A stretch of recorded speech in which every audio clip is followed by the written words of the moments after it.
Okay, today we're going to be talking about making these ghost pumpkin spice cookies. And again, just like with my other low carb, low sugar cookie with no wheat flour in it, this is the same basic recipe. Only difference is when you've got a basic recipe like that, you can add like peanut butter if you want a peanut butter cookie, or you can add whatever. In this case, I wanted pumpkin spice. So rather than making the pumpkin spice, I just went and bought a jar of the pumpkin spice. Of course, you can find on YouTube all kinds of deals telling you how to make it, because it's basically cinnamon, allspice, and nutmeg. And if I looked at some of the YouTubes right, it's like equal amounts. For me, it was easy just to go buy a container of it. So it's the first half will be making the dough and doing that. The second half is if you actually want to do ghosts.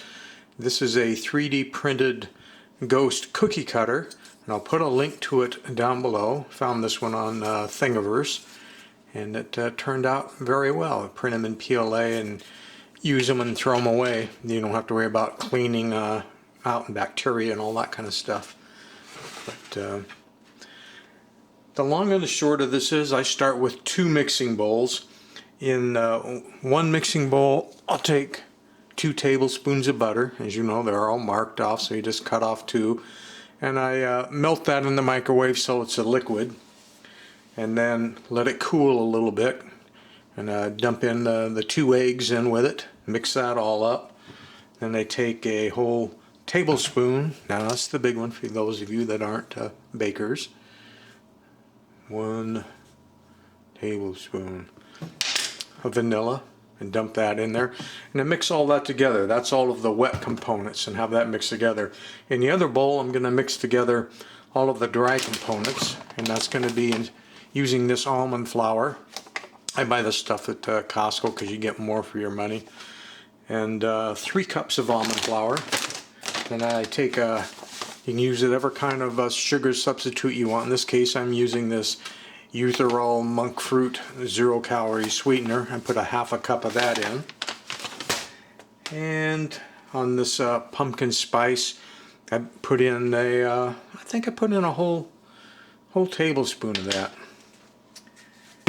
Put in just a pinch of salt and 1 teaspoon, that's the smaller one, of your baking powder. And again, for those of you that aren't bakers on a regular basis, when you put this baking powder, measure it, dump it into a measuring cup or something, maybe the one you've got out for the flour, and go through it with your finger and make sure there aren't any chunks in there.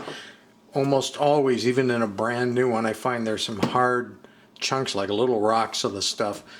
And if that stays that way and you bite into a cookie, it's real bitter. It doesn't taste good. So get in there with your finger and scrunch it all up and make sure you get all those little chunks out.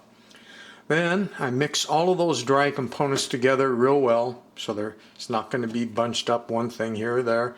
Dump it in with the liquid that we did earlier, and basically just get in there with your hands washed and knead it together until it's all very firm. You can then put it in the fridge if you want to refrigerate it. A lot of people that roll out dough like to refrigerate their dough first. I did it both ways. The first 3 or 4 test ghost cookies I baked, I just did it room temperature, and the rest I went ahead and refrigerated. Didn't make a whole lot of difference which way I went. You're going to want to roll the dough out pretty thin, 1/4 inch at most. I started off a little on the thick side, and then I found that going thinner worked better. And using this particular ghost mold and the amount of material that you're going to be making, you can get about 10 ghosts. There's only 9 on the plate here because I ate one of them. But you get 10 if you work them out thin. Now when I do the sugar cookies, the round ones, I was getting a full dozen out of those because they were just slightly smaller, I guess, than these ghost cookies. Of course, cook them any way you want. This one here cooked a little bit more than the others and a little bit less. Just any way you like. Originally I always thought I'd like them undercooked a little bit, but I actually find them a little bit more enjoyable when they're cooked harder. Oh, so anyway, rolled out 1/4 inch thick. I like to dip my cookie cutter in water first and then press it and pull it. It releases from the dough a lot quicker. And just go ahead and press all those, then pick up all the extra, put it back in your mixing bowl, and use it for the next time you roll it out. Now as far as cooking, I cook at 350 degrees. I'm just cooking it on an aluminum cookie sheet. And these, like I say, I kind of liked them a little more done, so I was running about 15 minutes on the cooking time to get them down to that. So there you have it. I'll put a link to the first video I did on the sugar cookies that don't have any sugar and don't have any flour, and they came down to being less. They were like a half a carb per cookie and 210 calories per cookie. That's if you make 12 cookies per batch.